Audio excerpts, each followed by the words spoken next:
Podcast fam. Dr. Ted Prince is the CEO and founder of Perth Leadership, a research-based company which provides programs to senior executives in large corporations worldwide, focusing on behavioral finance and leadership and business acumen and leadership, utilizing innovative new approaches. Ted sees himself as a global citizen, having grown up in the UK, Australia, and the United States.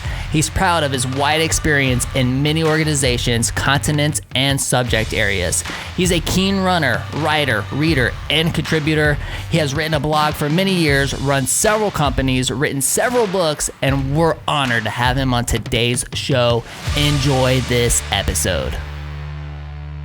You are listening to WHOA Podcast, coming to you from Gainesville, Florida. Hello, everybody, and welcome to another episode of the WHOA GNV Podcast, the podcast bringing you businesses and individuals that make you go, whoa. Whoa. That's right. I am your host, Collin, and my co-host is the one, the only, the very late Michael Dees. Mike, what is up, man? Never miss an opportunity to throw me under the bus. Never. As long as I've known you. Never, man. No. Where'd you go? So usually our podcast, we record it in the evenings, and usually it's like bang, bang. As soon as work's over, we hop right into it, get going.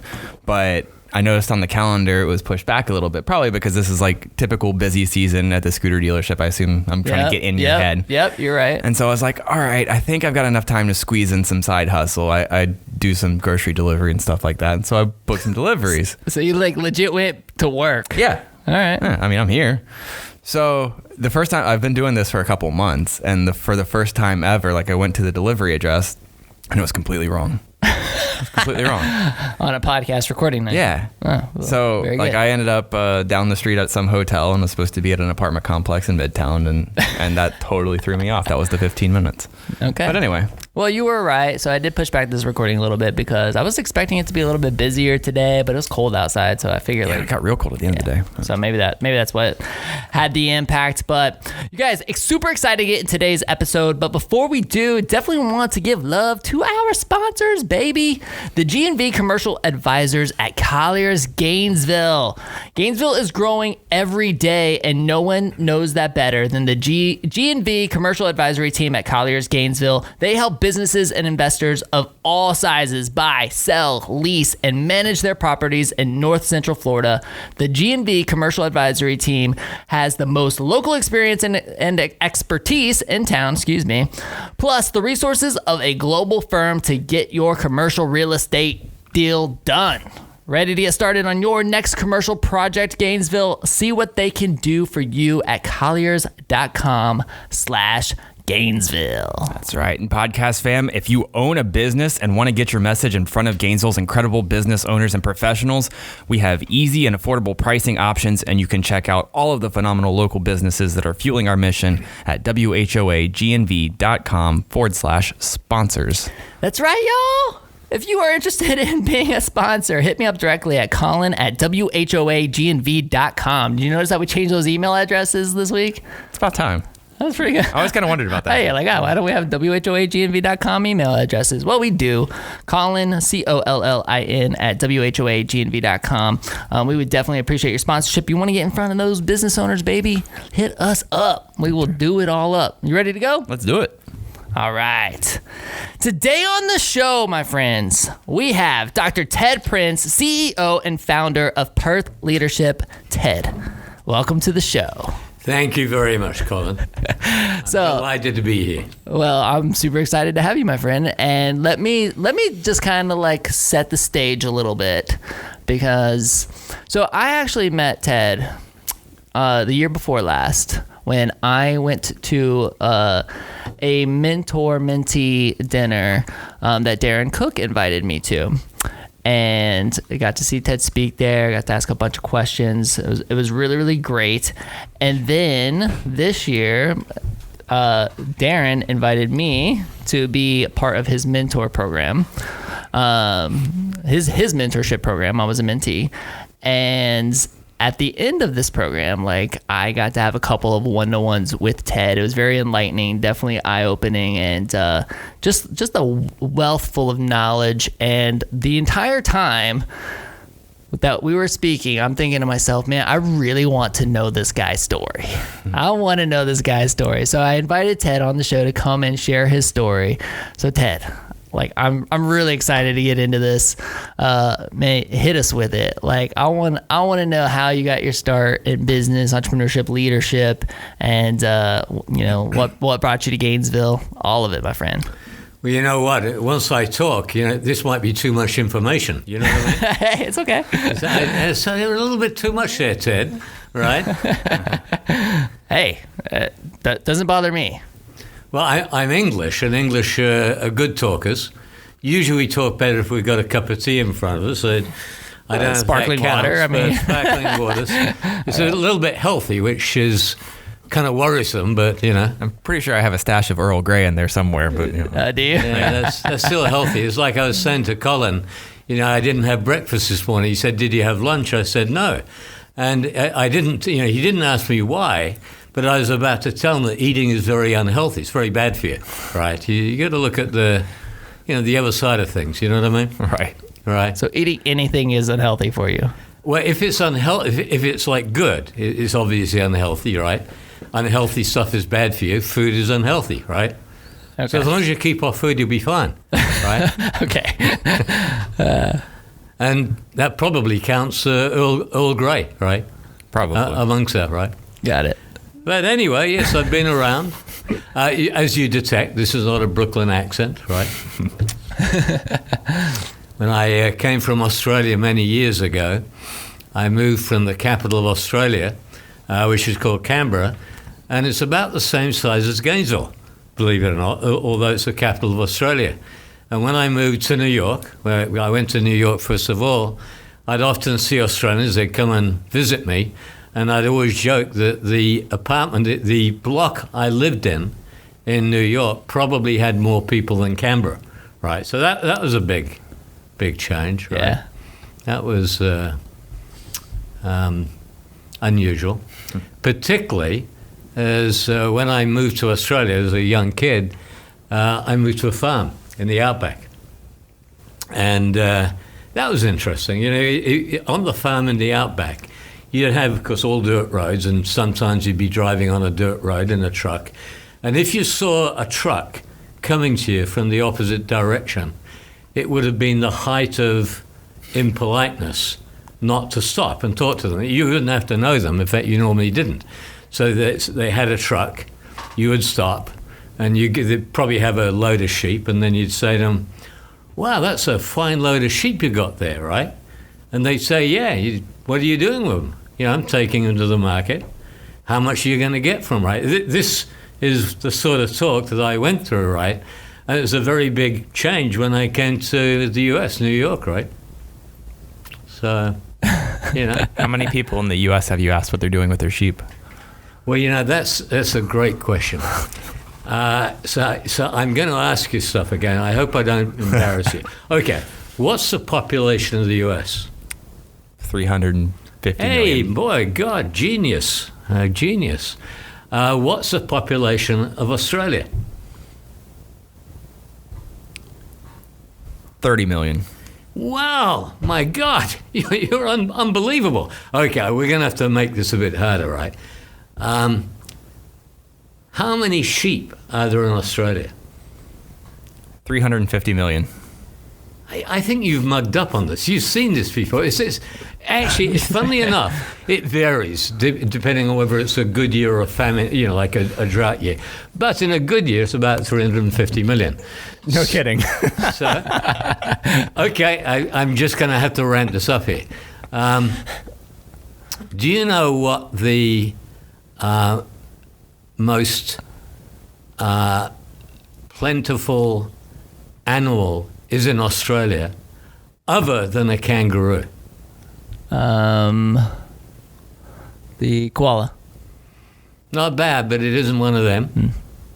Got 4 legs, I'll give you that. Oh, it's only got 4. I was going to say spiders, but you said. Well, they're probably the most plentiful. But keep on. I don't know. Camels. Camels. How do we get on this subject? So I'm going to bring this background. So you used to live in Australia. Apparently. Yeah. Okay, so how long? So did you move to Australia? You weren't born there, or were you? No, I wasn't. Okay, so you weren't. Where were you born? I was born in England. In England. Where in England? I was born in London. Okay. Mm-hmm. I used to live just north of London. Oh, you did? In the Cambridgeshire area. Yeah? Yeah, for a few years. It was Ely, a little town called Ely. So, anyway, so you moved from England to Australia at what age? 12. At 12, okay. And you were in Australia for how long? Like your I lived entire in life? Australia for about 20 years. Okay, I went to university. you did. Went to school, went to university. Okay. And so what brought you to the United States, and what year was that? It was 85, and I was in government. I had a job in government.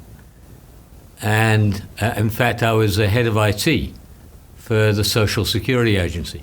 Okay. And so I had implemented a total transformation of the Social Security system. So I became very well known in Australia. And I left the government when I was offered a job in New York. It was a small Australian public company that wanted to start off a company in New York. And they'd read too many books that said you should go global. So they hired me to come to New York, and I started off a company in New York, which was probably a very bad decision on their part, because I'd never started up a company anywhere, and I didn't know anything about running a company. Not that that ever stopped me doing anything, right? But yeah, that's how it So they started just up. placed you right in New York? Yeah. At what age? I was 32.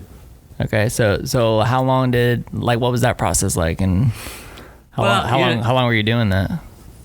Well, I started the company. I sold it about 7 years later, then went on and ran a public company. Okay. I was headhunted into a public company in Boston, and there were a few things along the way. So I ran the company in Boston for about 6 years. Hold on, so you say you didn't know anything about running a company. I didn't. You started this company in New York. It was IT? It was a software company. This software company in New York. Mm-hmm. And then somebody tracked you down, wanted you to be the CEO of a company 7 years later of a public company? Yeah. Mm-hmm. And what was that company? It was called Insight. When I say it was small, it was about 40 million. We had offices all over the US. I love it when 40 million is small. Yeah, small. I know. Small is 40 million. It's funny, yeah. Small. I always do that because, you talk to someone who runs a normal company in New York and you say 40 million. It's I didn't know you could get that small. 40 million? My God, that's micro, nano, right? So what was the company? What was the premise? What they do? Actually built archiving software, and our archiving software was used for the first time to make invoices digital. In those days, that was a long time ago.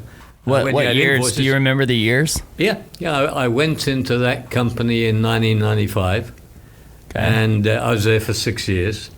And what they did was it was a turnaround. So I was brought in to turn around the company, and Why? Because it was failing, or because it was struggling? It was struggling very badly, so they brought in the turnaround guy, me, right? So you must have gotten the leadership experience necessary in your own business for 7 years, right? Because why were you hunted down to be the CEO of this company? Well, you mostly get headhunted because people can make money out of you. They don't know if you're a good leader or not. They don't really care, right? If you get headhunted to go into a company, the only thing the headhunters are worried about, they get compensated on your salary, right? So actually, these are little known secrets, right? But when you get headhunted, the headhunter doesn't care whether you're a good leader or not. All they care about is the board going to buy him? Because if he buys you, he gets 30% of your first year's salary, right? And he gets, at the end of the year, he gets another 30% of your bonus, right? So what a headhunter really wants is not a good leader. What they want is someone articulate that can sell themselves to the board, right? Because if you get a good leader, but he's not articulate, he can't sell himself to the board. Now think of that every time you look at all these suits, right, running companies, right? All right, so that's how they got there. Like I don't know, Marissa Mayer in Yahoo, or Adam Newman in WeWork, right? Okay. Who is an Israeli, unbelievably articulate. A total, bomb, but it didn't really matter. He raised $6 billion, right? So I mean, what was your mindset after you had been headhunted? Like, all right, come be the CEO of this company. I mean, were you thinking, I'm very articulate, I'll be able to sell myself to the board, or are you thinking, oh, I can do this, I can come in here and turn this company around? Well, that I thought. So I had no problem with that. But did I think I was a good leader? No. No, I think if you... How old were you at the time?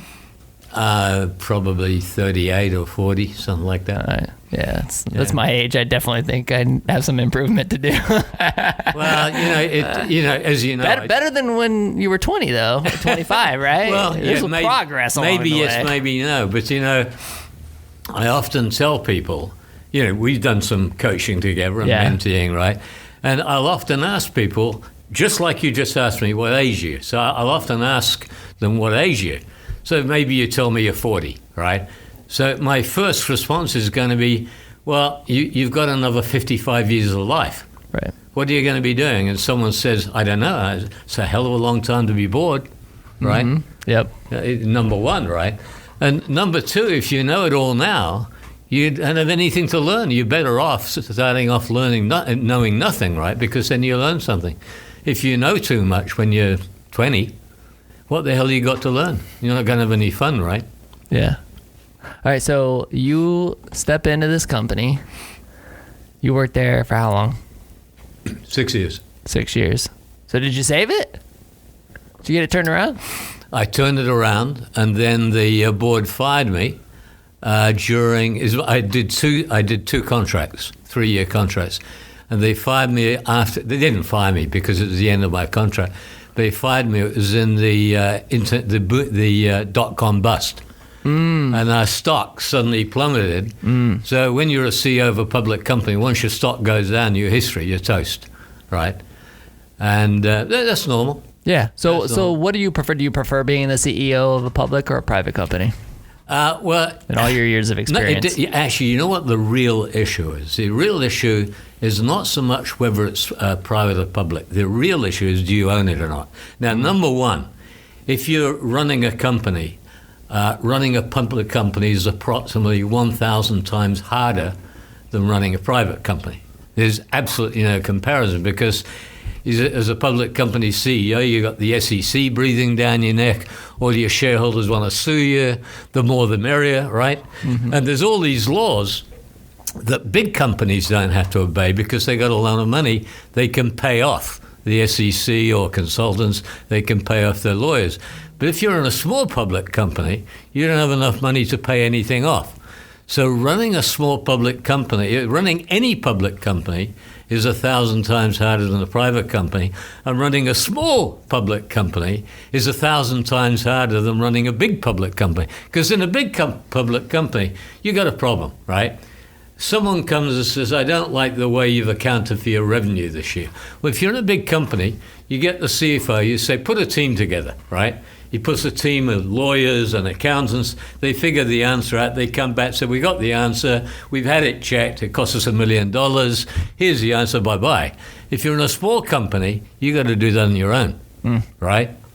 Big difference. So that's the first thing. The second thing is, it doesn't matter where you are. If you're in a small or a big big company, the issue is purpose, self-worth, right? Yeah. It doesn't matter if you're an owner, right? Mm-hmm. So if you're in a small public company, or if you're a small company of any sort, there's two ways you can be there. You can be the owner, or you can be an employee. If you're an employee, you're a wage slave, right? If you're an owner, you're not. It's risky, but you're not a wage slave, right? So there's a very big difference. Where do you want to be, right? Where do you want to be when you grow up, right? It's a big issue. And, we talked about this, but when I coach people, another thing I often ask them when I see them, first question, I don't know whether I asked you this, and it wouldn't have made sense in your case, but the first question I'll usually ask is, what do you want to be a CEO or not? Right? And I don't give a damn whether you want to be a CEO or not. It doesn't matter to me. But it makes a difference of what you're going to do. Because if you want to be a CEO, that's a very different kettle of fish. It's a very different trajectory than if you don't want to be a CEO. Because if you don't want to be a CEO, you don't have to take responsibility. You can be footloose and fancy free, but you're going to have to do as you're told the rest of your life. I can't do that. I just cannot. I was never up, not even in the government. The reason I transformed Social Security was when I get started, I'm a lunatic, right? I don't do what anyone tells me, but I'm so damn good at it, you can't stop me because it's going too well. But if you put me in a stage where I have to do what I'm told, I decided in my 20s, I am never going to work for anyone. Because the people I work for, even by the time I was in my mid-20s, I found the people I work for, it sounds very arrogant, but it's the truth, I found them mostly very stupid. Not academically stupid or intellectual stupid, but I found that I couldn't work with most people because I would have ideas and I could break through with those ideas. They wouldn't go for them. They'd be bureaucrats. So I don't like bureaucrats, right? You either do it or you're done. If you're going to do it, get it done. If you don't, what do they say? Lead, follow, or get out the fucking way, right? That's what I believe, right? So you got to fit. Where do you want to be? Do you want to lead? I don't care what you want to do. It's all good. Leading, following, getting out the way. They're all good. But you got to know where you're going to be. What do you want to do? And if you don't know where you want to be, then you're really screwed, right? Yeah. But if you know where, I always tell people, I told this to you, I'm sure, but in life there's only one thing that counts. Actually, there's two. You got to have a sense of purpose, and you got to have a partner, right? Now, it's not because I'm into marriage, although I've been married for 33 years, right? But it's very clear. And unless you have a partner, your life chances go down by 90%, right? You're going to have mental health problems. You're going to commit suicide. You're just going to be unhappy. It goes on and on, right? So but a sense of purpose is very important. So somebody who steps into a CEO role, who has been headhunted, like recruited, come in here and help us save this company mentality, like or maybe did you, like as CEO, did you have purpose, or were you still at an age where you're like really trying to like figure it out? I had purpose, but I was still trying to figure it out. Okay, so it's a little bit of both. You felt like, okay, I do have purpose in this position, being here. When I went into Social Security, I was 30, and I was brought in to head up IT for the whole of Australia. I'd never been in IT. I knew nothing about it. The head of the agency, for me, he was God when he brought me in, right? Said to me, Social Security in Australia is a mess. Can you fix it? And I told him yes. I didn't hesitate because I knew I could do it, and I wanted the challenge, right? I like that sort of stuff. I don't like going into routine things. So that, for me, was great. What I didn't realize, and I solved the problem in a very good way, but of course I didn't own Social Security. Right? I could, as I did, transform the whole of the Social Security system in Australia. But when I came out, I still got the same pay as I did when I went in, right? I couldn't go back and say I want 1,000% in equity, right? And actually, even if you're in a private sector company, you don't get the equity unless it's very unusual circumstances. So you're not building up the worth the value that you've put into it. It's all about value. And actually, it's not just financial value. You've got to ask yourself sometime, what is my life worth? And I'm not just talking in a financial sense, right? You have value. We all have value. What is my value? How am I going to realize that value? You might really, and I'm not, again, talking necessarily in a financial sense, but if 3 seconds before you die at 96, you can't say, I got the value, I achieved the value, then you're f***ed up. You didn't get to where you need to go, right? And probably most people are not in that situation. When I tell people, when I went into my first CEO job, no one ever said to me, look, if you're going to be a CEO, these are the sort of things you got to do. You learn that on the job, right? Most people fail, right? The first time you get into a leadership position is your first time. Maybe you do it, maybe you get it, maybe you don't, right? Most people don't, particularly if it's a more consequential job. They'll come in, it up, or lose money or something, and then you never get the opportunity again because your reputation will precede you. Any headhunter will have checked you out and said, yeah, I checked that guy's the previous job, he f***ed up. You usually only get one chance. Yeah, done. Right? But the biggest situation is not the CEO job. Where are you going to be 3 seconds before you die? Have you thought of that? That's rhetorical, but you know what I mean? Yeah. Most people haven't. But if you don't know where you want to be before you die, how the hell can you decide what trajectory you're going to go on in the meantime, unless it's just a random walk and okay, I got this job, I've been fired, I'll go to this job, or, I'm making good money now, blah, blah, blah, right? Then life becomes a random walk. Some people are fine with that. I'm not knocking it. I'm just not one of those people. Yeah, so did you spend a lot of time really planning out your life then? Like, did you know where you were going and the steps to get there? No, I had a very bad childhood. I was in kids' homes. I was abandoned by my parents when I was 4, and I was in kids' homes in England and then in Australia until I was 18. So I had no idea. You should have started with that instead of the sheep. You know what? That's super interesting. There's a big advantage if you start off life like that. Yeah. Because you can never go any lower. If you've never had any parents, no money, no one is interested in you, everything is a positive, right? Everything that ever happened to me was a positive. I only ever went up. So I could look down and say, this is a good life, right? I didn't start great, but God was good to me. I kept on going up. I got where I wanted to go. Actually, I'm 1,000 or 1,000,000 times luckier than people who were born rich, like Trump, who went downhill, right? There are people like that too. I think there are two types of people in life. There are the people who start low and go high, and there's the people who start high and go low. And the people who start high have a good, they have a good start, then they fuck it up.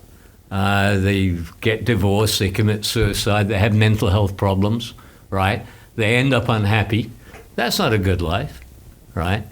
That's how you got to look at it. Isn't there a third person? What? The person who starts high, reaches low, and then goes to an ultimate high because of the low?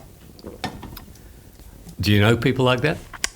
I mean, you hear stories all the time. I mean, you definitely hear people who, yeah.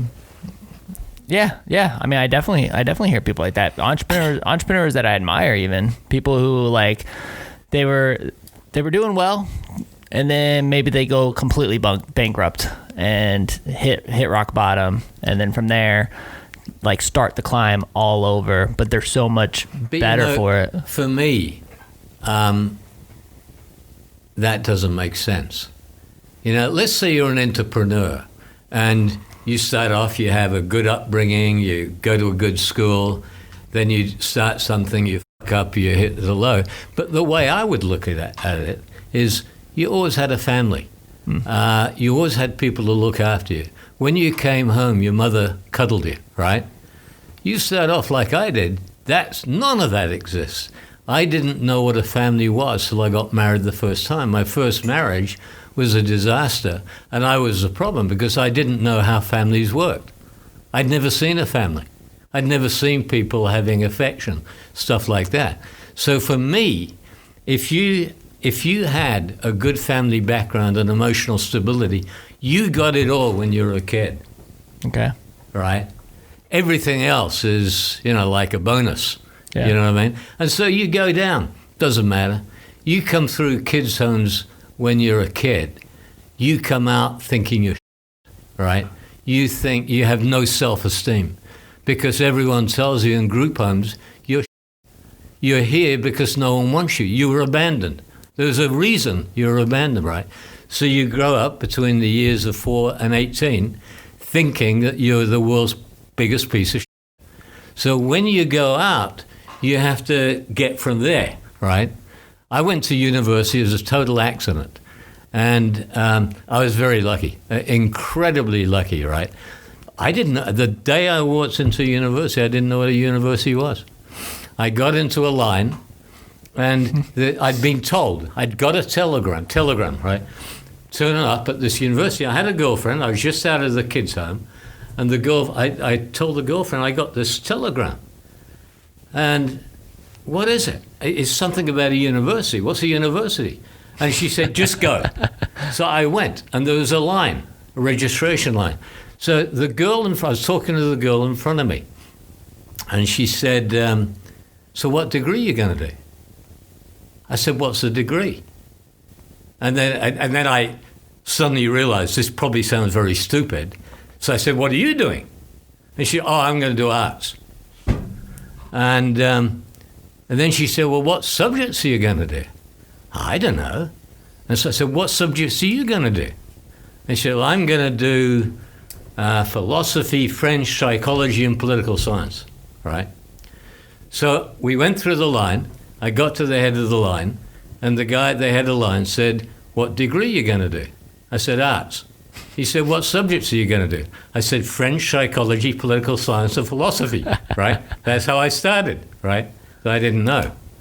But actually, it served me well. All right. It's crazy. So, I want to jump back to the story a little bit because I want to get to, before the end of this episode, I want to get to where you're at today and, your company, Perth Leadership and everything. So about you were at like 40 years old, you said, when you were running this company and you were there for 6 years. What was after that? I might have been a bit older, 50 when I finished, but Okay. I started up my current company, Perth Leadership Institute. Okay, and what drove that? Like, why that? I'd had an idea for, by this time I'd had 5 or 6 CEO jobs. And I've been on a lot of boards of entrepreneurial companies. That's my side hustle, right? You run the company, but your side hustle is you're on a series of boards. What I noticed, being on all these boards, and of course on a board, your job is to hire the CEO and maybe fire him. And what I noticed after a bunch of time was there seemed to be a pattern. And the pattern was, you get a CEO, you'd hire a CEO, and once you hire a CEO, you always fall in love with them, right? You always fall in love with people you hire, right? They're always Jesus Christ. So you hire Jesus Christ, the CEO, and then a year later, you'd fire him. I started, after this had happened 10 times, I'd start to wonder, well, when we hired this guy, he was Jesus Christ. And we all thought he was wonderful. So how come we fired him?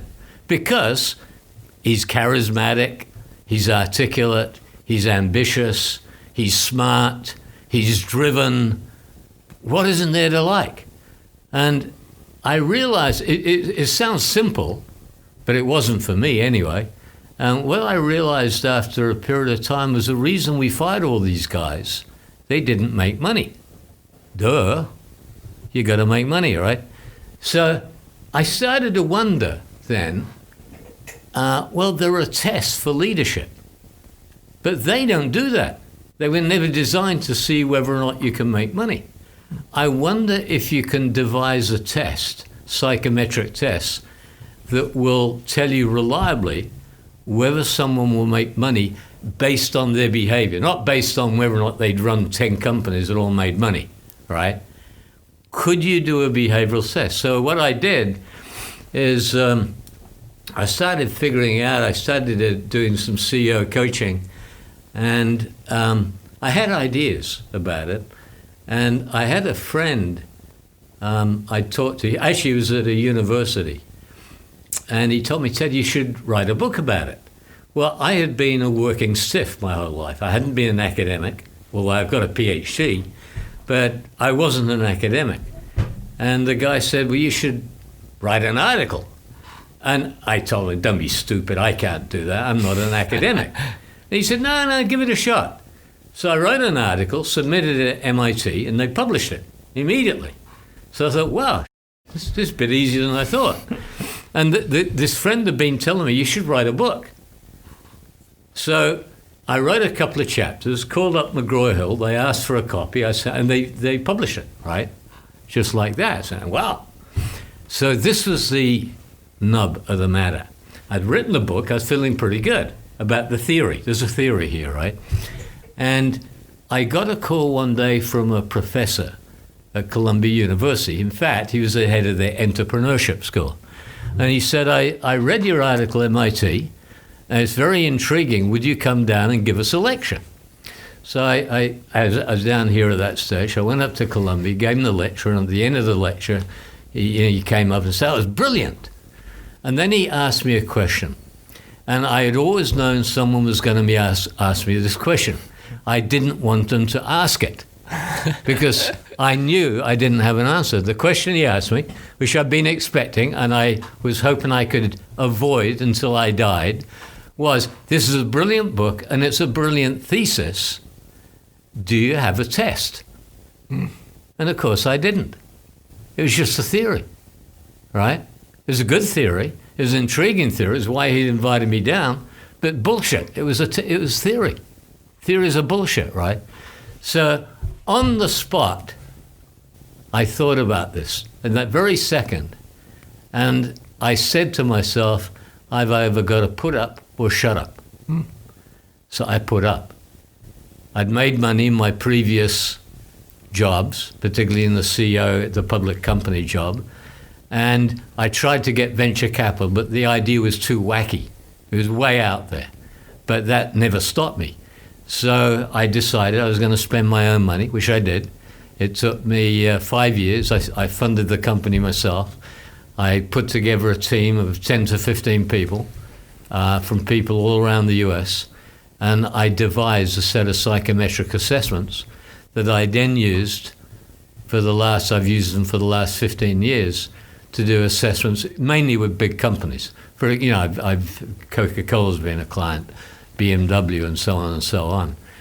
But actually, I owe a lot to that guy, because if he hadn't challenged me, I would have comfortably gone on just relying on my book and publishing the odd article, and that's bullshit. I'm very against theory. You get all these people with big ideas, suits, academics, right? It's all bullshit, right?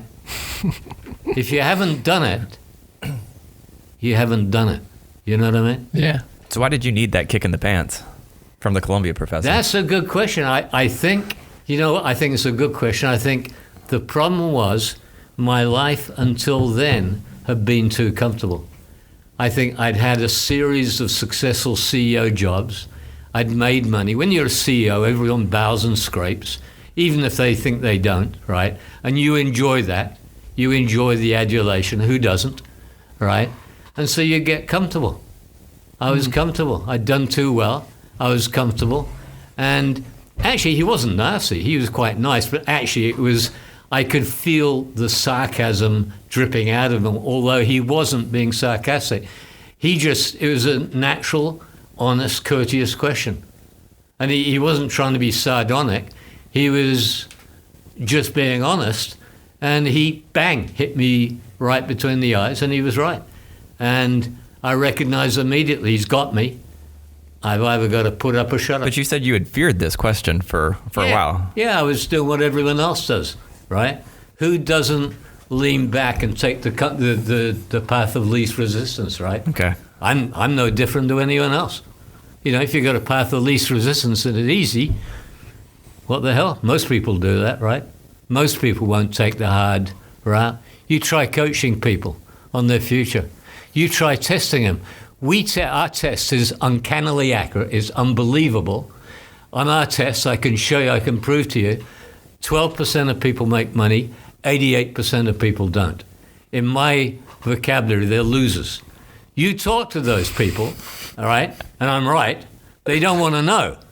Number one, they don't want to know. And number two, if you tell them what they got to do, approximately 10% will do it. The other 90% won't. That's funny they said they don't want to know. Like, because you said I'm sitting here listening to you. I'm kind of like, I'm kind of scared to take this test. I don't want to be told I'm never going to make money or anything, you know? Yeah. But that's true, huh? People are like, they're afraid. They're afraid of they're afraid of the result. You know who most of all doesn't want to take the test? We've tested thousands of people. And of course, we test CEOs all the time. Big suit CEOs. They particularly don't want to know. Because if you're a CEO, most of the time you don't get to be CEO because you're bright. You get to be CEO because you married the boss's daughter, you lick the right art, right? You know how to manage up, right? You might be smart. That doesn't mean just because you're smart doesn't mean to say you're going to make money. One thing our data shows conclusively, we've got a lot of data, I can show you conclusively that the higher your level of education, the lower your business acumen, right? And if you have a PhD, it's very bad. Your level of business acumen is ultra low. But you have a PhD. Yeah, so I'm the same as everyone else. I'm not claiming. You know what? I often tell people, I can prove to you right now that you're a loser. Great. This is just what Mike's been waiting for this moment his entire life. This is just what you wanted to hear, right? Okay. So do you want me to prove? Yeah, please. Okay, please. Make me feel great about myself. If you're a winner, you wouldn't be here talking to me. You would be in the south of France, having gone there on your private yacht, staying in Trump World or something, right? And what's more... He's not wrong. Is that right? And what's more, if I was a winner, I would be there with you. We would both be there, right? Now, you know, I'm joking, but how many people are Buffett? How many Buffetts do you get in the world, right? So do you find like when people ask what's your definition of success, do you find that question to be like dumb and stupid? Because I mean it's almost like you just said we were both losers. What if I feel that I have achieved a level of success by my definition of success? Well, I would... You can still say, well, you're still a loser. No, I wouldn't. Okay. Actually, what I would say is, how do you define value? And then once you told me your answer, I would ask you, have you achieved that value? I don't care what the value is. It could be financial, but it doesn't have to be. Mm-hmm. It could be you run a non-profit, and your definition of value is helping poor people, helping kids who have been abandoned, right? If you say that's your definition of value and you've achieved it, then you're there. Yeah. Right? So, yeah, it isn't about What's finance. your definition of value? It's doing things that are unusual. Interesting. With the way we have a definition of this we use in our test. Now, if I tell you this, I've got to kill you. You know what I mean? Okay. But we have questions, right? And the questions that we ask are something like, people who know you well would think that you always do something unique, totally unique. Is that true? So I'd ask you, have you done something? Do you normally do something totally unique? And incidentally, I'm not being facetious. Yeah. And by total, I mean by unique, I mean unique. It's the only thing in the world. And, right? Yeah. So I ask people, do you do things that are totally unique? Now, there are very few people like that, which is why not many people do well in our test. But the people who answer yes, or mainly yes, they got something unique. Now, it may not be financial, it may not be product, it may not be commercial, it could be spiritual. Mm-hmm. I don't give a shit. what it is. But that's what I want. If someone wants to achieve value, you don't have to achieve it. You might be a mother and get a kid, right? It's a different definition of value than Right. being unique. Mike, what's your definition of value? It's an interesting question. Yeah.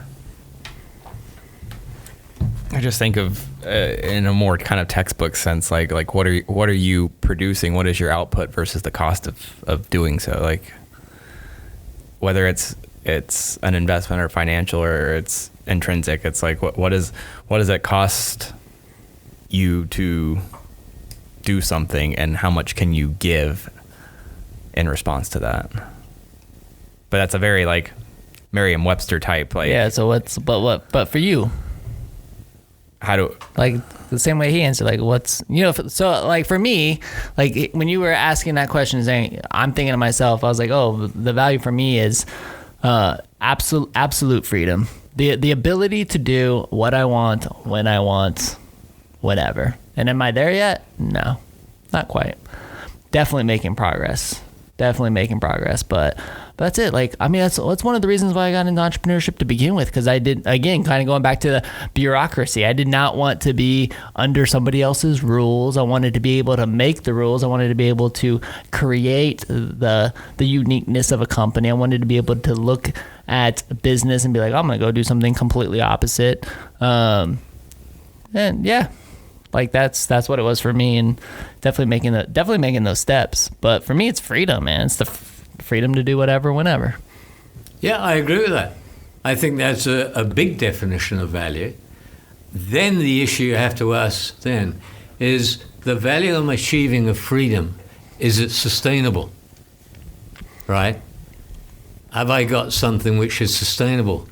Because Ted's told me I'm going to die when I'm 93. So is this going to go for the next 2 years, or is it going to go for the next 60 years? Right. Right?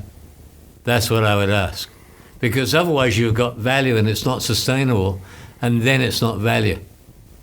You understand? Absolutely. If it's not sustainable, it's not value. That's really good. I would say that mine's not sustainable yet. Then that's what you got to work on. Yep. Definitely making progress. And you're hardly Robinson Crusoe, right? 90% of the people have that exact thing. For most people, their definition of value would be getting a good job. But you could get fired, right? You could retire. What do you do when you retire? Right? I want to be able to do what I want when I want. Yeah, I want the freedom. Value, but you get to be an employee. To never have to worry about a dime of money ever again. To never be able to worry about. I want to be able to wake up and be like, all right, I'm going to go on my yacht, south of France. Let's go. My definition of value, my personal definition, I always wanted to have an impact on the world. Right? Yep. I wanted it. My personal definition was, by the time I die, I want to have an impact on the world. I don't care if I make money or not, but I want, after I die, I would want people saying, there's this guy called Ted Prince who lived once. He never made any money, but we still remember him because he did this thing which, for whatever reason, left an impact on us. Now, I'm not saying that's for everyone. It isn't. But you get to make up your own definition, right? Just Absolutely. like you have. Absolutely. Right? I love it. So I mean, you proved this theory true, right? I mean, that's basically what we've discovered through this, is that you created this test and it works. And so, I mean, now what's happening? I mean, these companies, they hire you to come in, and is this something that's just given to the leadership team only? Is it given to CEOs only? Is it given to the entire company? All of the above. Okay. But I've been running the company 20 years, and we almost collapsed during the great financial crisis, but we recovered it was difficult. Now we're going through the same thing again. Our revenue is down 90% because people aren't doing this right now. They view it as being training or leadership development. So this time, it's always good to change your pace, right? Last time, when my revenue went down, I felt I can stick this out. And this is only like revenue went down specifically because of pandemic issues. Yeah, no one wants to do this right now. We do a lot of face-to-face training. You can do some of it by Zoom, Gotcha. but it isn't the same. Yep. So I have been faced in the last few months with the issue is, well, now the business is not quite collapsed. I'm still getting stuff. I've just got a couple more things in, but it's way down, right? So I've got a couple of choices. I could hope to revive it like I did last time, or I could, I'm always a big guy to do something new or try something different, right? Mm-hmm. As I told you, what I do is I test executives to see whether or not they're going to make money. And then I work with them to change their behavior so they'll make money.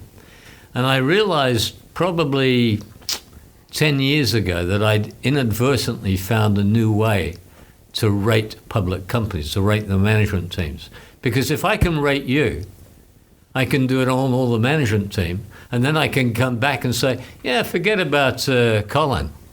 I looked at everyone in the management team. They're all a bunch of losers. So short them. You understand? Short them. Or if they're the opposite, invest in them. Or if they're somewhere in between, you understand? In other words, I realized about 10 years ago, I had a way of rating public companies and revolutionizing investment. But I couldn't think. The problem I had, I realized pretty quick, people do the assessments. They sit down, they don't have paper and pencil, they do it on the computer, right? But if I give you an assessment, you do it, right? Now, let's say I say, Collin, would you do my assessment? And you say, no fucking way. Why not? I don't want you knowing about me. I don't want you being able to rate me or tell me what my performance is. You might blackmail me. I don't want to know. I'm scared. You might give it to a future employer, right? So the obvious answer is no one in their right mind is voluntarily going to do an assessment if I ask them to do an assessment, right? They'll shoot me before they'll do that, right? But I'm a runner. I run every day. I get my best ideas when I run. And probably 2 or 3 years ago, I was running, and the idea came to me. Blinding flash of light, all this sort of shit. And what I realized was there was a simple way around it, but no one had ever used it. You won't do it, right? Who cares? I find one of your employees who you fired 3 years ago. He knows you very, very well. Even intimately, at least psychologically, right? I hire him, I pay him $500, and I say, here's a test. Do it and imagine you're Collin. You know what? If he does it, he will be more accurate than you are. Because if you do it, you'll want to game it, or you'll not want to give me the correct answers, or you want to throw me off the scent. But he won't. He'll tell the truth. All right, let's have Mike do one of me then. And if I get 2 people, I can guard against bias or variability. Gotcha. Right? Yeah, but so you have to pay them to do it, though? Yeah. Okay. That's a good business model? Well, let's say I get 10,000 companies pay me $1 million a year to subscribe to my database. Okay. Right? Mm-hmm. I don't know how many tens of billions that is. Yeah, that's all you need, right? I pay you $500 to do it. It's not even chicken. You understand? Mm-hmm. It's less than 1% cost of goods. You've got a margin on it, 99 point whatever percent. So yeah, I can pay you 500 or 1,000. You will be pathetically grateful. I get information. I have the only database in the world which has the psychometrics of every CEO, every top management team, all your vulnerabilities, right, and strengths. I know exactly where you and the team are going to end up, and I can give information to investors they never had before, because no one has any psychometric data on executives. Never had. They never thought it was relevant. So how long have you been working on this? This is the new thing. This is what you're working on now? Yeah, and it's only been the last couple of years or so, or what? No, I've only started working on it since the pandemic. Once I saw the sales going down, I basically said I got to change pace. Even if I get my old business back, it's a marginal business. It's good, it's bright, it's got unique technology, but it's marginal. You've got to be honest about these things. If you're doing something marginal, and incidentally, not just commercial, you might be doing some things that are marginal emotionally. If you're pursuing a losing course, stop it, do something else. So I started this about 3 or 4 months ago. I found an ex-Goldman Sachs woman, just retired, who believes in it. And we've been hitting the big companies. And we're being recorded, and I can't tell you the name. No worries. But we have a big company that is actively very interested right now. They may be the only people I ever need. Actually, my biggest worry right now is they're going to say they want to take the whole investment. I don't want that, because then I think if they want to take it, everyone else wants to take it, and then I'm leaving money on the table. Anyway, that's what, for better or for worse, that's what I'm doing. Right on. If it fails, that's okay. I tried, right? Yeah. So, I mean, have you ever thought about retiring, or are you one of these guys that's like, I'm going to work until I'm dead? No, I'll be dead. Yeah. Yeah. Yeah, it's an entrepreneur thing, I think. Yeah. We have that sickness, don't we? Don't ever want to stop. So, Mike, you got any last questions, man? I think it's fascinating because I hear you tell that database, and I'm like, okay, so you started as being headhunted, and now you could basically be the headhunter now, because as you're accumulating all this data. If somebody wanted to say they've got a failing company right now out of the pandemic and they want to identify a CEO to turn it around, they could contact you. Or a management team. Right. Right. Or you could be a private equity guy. You've got 100 companies in your portfolio. You want to know which ones of them are dogs and which ones are rough diamonds. We can do that. Dang. Super cool. It's fascinating. Well, I mean, good luck with the venture, man. Thanks very much. We'll give it a shot. If it works, it works. And if it doesn't, it'll have been fun trying, right? Yeah. So in all of your years in business, I mean, you come with a ton of experience. What was your biggest challenge to date? I think it was when I moved from the government to the private sector in New York. Okay. I'll give you an example. I got there, and it was only a small company at that stage, and we made our first sell, software. And it was a good sell. It was 50 grand or something, which in those days was a lot of money. In those days, when you had there was no QuickBooks or Quicken in those days. When you had financial systems, it was all manual, right? So I hired a financial controller or someone, and we made this sale. So I was cock-a-hoop about it. I was very, very positive. And I came in one day, and my financial controller, who was an older woman, she's for then in her 50s, she came in, just a routine question. Ted, it's great we made the sale. Do you want me to put that in accounts payable? And I looked at her. I didn't know what an accounts payable was.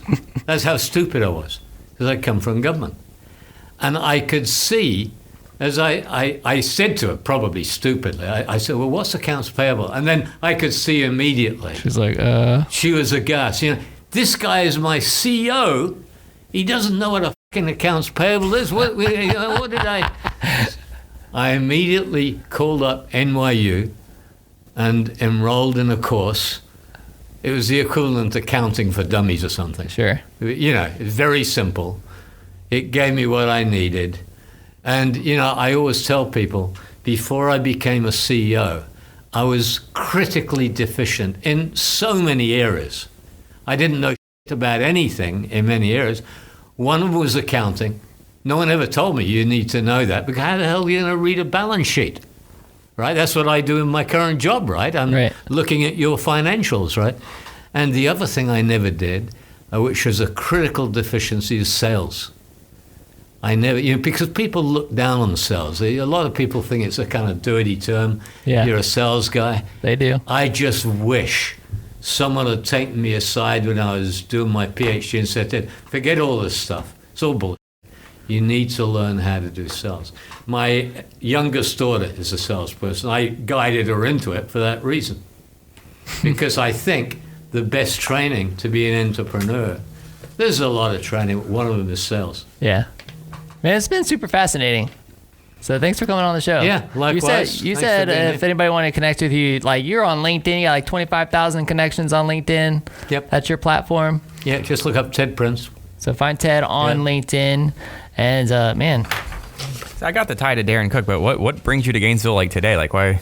Do you live here now or no? Oh yeah, I've been living here for 20 years. Okay, yeah, we never really got to that. So what brought you here from New York via Australia and England? I had my wife and I've been married for 33 years, but we didn't have kids. And we adopted a kid from the Philippines, as a matter of fact. And I'd lived in New York long enough. I wanted to live somewhere simpler. And the reason we picked Gainesville, I'm a runner, so running every day is very important to me. And the reason we picked Gainesville is my wife has got a lot of family around here. Okay. Gotcha. And I wanted to live somewhere simple for my son, who's now 25. Okay, he's 25 now. So when you talk about there's two types of people. There's those that came from nothing, and they can only go up from there. And there's those that have something and they can only go down. How did that affect how you fathered this child? Ooh, good question. I'd love to say that I was a good father, but I don't think I'm a good father. I never had the nurturing skills. I never taught them. I never even thought they were important.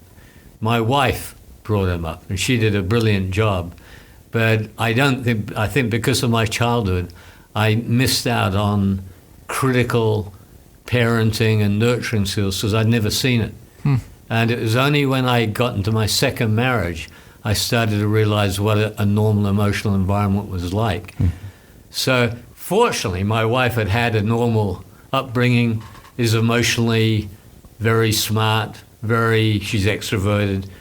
She did everything, which is what normally happens in families anyway, right? Normally it's a mother anyway, right? So I don't think we were that, even though I was emotionally stunted, I probably wasn't that different to a lot of men anyway, right? Because a lot of men are emotionally stunted even if they don't admit it, right? That's true. It actually kind of reminds me of, now I have a better answer for the value question because, so I have this complex and I've recently kind of like the Starburst hierarchy, I've kind of recently coined this as the Chick-fil-A complex. And I'm not bashing Chick-fil-A by any stretch of the imagination, but, and I'll try to be brief. But that's okay. Right. But people love Chick-fil-A. And it's not necessarily, to me, and just as an outsider, it's not necessarily because the product is that amazing. It's because of what they compare it to, right? It's because they're not McDonald's, they're not Burger King. It's because they're really what we should expect from a hospitality food place, that we revere them. And I think that a lot of times we do that, and you bring up just the simple thing of fatherhood. Like if you're a father out there that picks up the kids from daycare and does basic chores and stuff that have been gender rolled for many, many years, you're seen as excelling. And I think that's bullshit. Like I think that like the value should be, what do you do beyond what's seen as, wow, you're lucky, like what do you do beyond that? And that's something that I strive to do. But it just kind of reminds me of that, is I think that sometimes we have this perception of, or we adore these things that when you take a step back, it's like, no, that's just what we should expect from somebody or from a business or something like that. But like, I don't want to sit here and heap praise on Chick-fil-A for doing what everybody should be doing, to go above and beyond. Yeah, that's what they're paid to do, right? All right. So you got kids, right? I don't. Oh, not yet. Okay. I have fur kids, but. You what? I have fur kids, dogs. Oh, okay. Yeah. Okay. That's my I like looking at his eyes and he said fur kid. Yeah. that's my toe in the water, you know. Right. But I am one of three, and I did have a loving family growing up, so we'll see. There you go. Well, Okay. thanks for coming on the show. Okay. This Thanks is for great. having me, Collin. Thanks, And- Michael. Yeah, and Appreciate it. thanks everybody for listening, and mad thanks to our team that makes this all possible: James Leitner, Sarah Linz, Allison Madrino, and of course my co-host Michael Dees, Yes, sir. who will be on time next time. Yeah, most of the time I am. Most of the time I'm already messing here. with you, bro. Depends on the side hustle. Yeah.